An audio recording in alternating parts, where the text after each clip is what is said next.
laba sano oo isjacayl iyo xasilooni lagu noolaado ayaa ka wanaagsan 20 sano oo dagaal iyo colaad lagu jiro.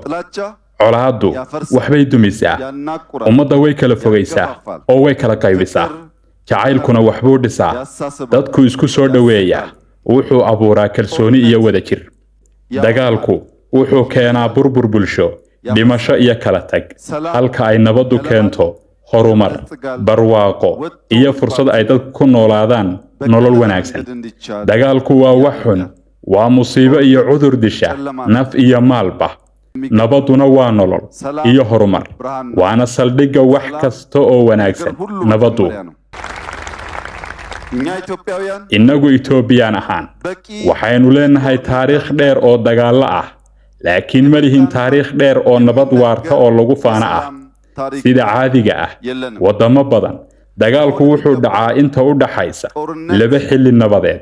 annaga se Itoobiyaan ahaan nabaddu waxay noqotay oo keliya nasasho yar oo u dhaxaysa laba dagaal oo aynu helno. በሁለት ጦርነቶች መካከል የሚገኝ እፎይታ ብቻ ሆኗል። badanaa nabad waarta ma helno, waxaana caadi inoo noqday colaad joogto ah oo daba dheer iyo nabad aynu marmar dhif ah helno oo ina dhaafta. ጎጂ ጦርነትና አልፎ አልፎ የሚገኝ የሰላም እፎይታ ብቻ ሆኗል። shacabka qaaliga ah ee Itoobiya laba sano oo isjacayl iyo xasilooni kuwa nolosha ah ayaa ka wanaagsan 20 sano oo dagaal iyo qulqulatooyin ah.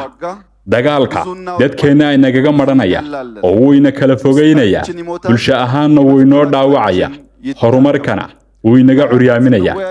waxaa laga yaabaa in wada hadalku iyo is-afgaradku ay waqti qaataan, laakiin ugu dambayn waxay dadka baraan sida dhibaatooyinka loogu xalliyo si nabad ah. isfahan, khilaafaadka iyo dhibaatooyinka oo lagu xalliyo isfahan iyo talo wadaag waa astaanta bulsho bisil oo ilbax ah.